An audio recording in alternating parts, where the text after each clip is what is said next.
We first met Dustin Spellins last February. This is a vacancy notice, just a work order that the house is. For more than 2 years, he's watched notice after notice placed on this house across the backyard from his father's home.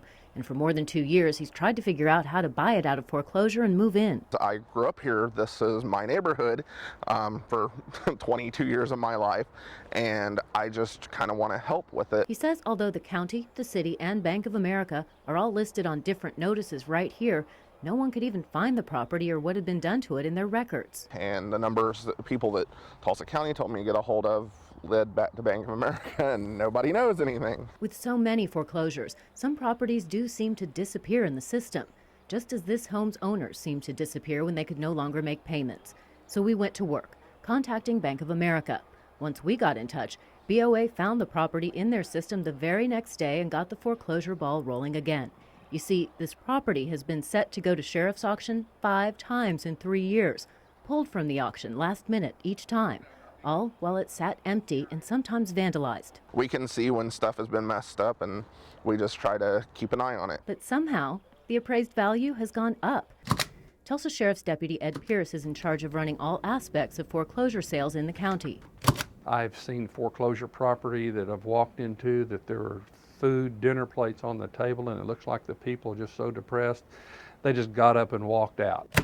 And then I've seen property, and one of them I have in mind is a several million-dollar property that nothing left but the walls. So how does a house like this, repeatedly pulled from sheriff's sale, sitting vacant and falling into disrepair for years, increase in appraisal value?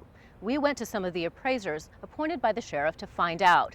What many people don't know is that that appraisal going into a foreclosure is very limited and only serves one purpose. By statute, all we're doing is giving our thoughts on the value of the property, and at the foreclosure sale, the opening bid must be 2/3 of that number. Michael Seymour and his team of 3 let us go along to see how they do it. And this is it, a drive-by. Some discussion, the appraisal made in a matter of minutes. Well, we drive by the home, make sure it's not been burned, or we look and see if it's been outwardly damaged that we can observe. There are 4 such teams working for the sheriff. In the case of the home Dustin wants to buy, remember, it's been pulled from sheriff's auction several times.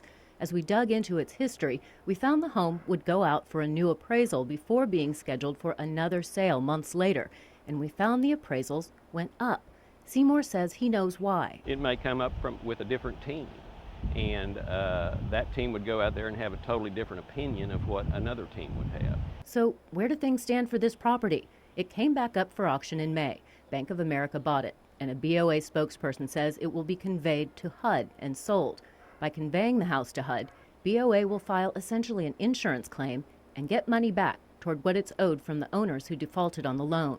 Dustin holds out hope. With BOA out of the picture, his 2.5-year crusade could still end in owning this home. It would just mean the world to me and my wife and my entire family to be able to get in here. We contacted HUD about the property and some of the issues Dustin has witnessed through the years. As a result, HUD says it is notifying BOA in writing that to become a HUD home and for the bank to get its money, the property must be brought up to condition good enough to be put on the market, which Dustin says is good for the home and good for the whole neighborhood. Michelle Lowry, 2 News works for you.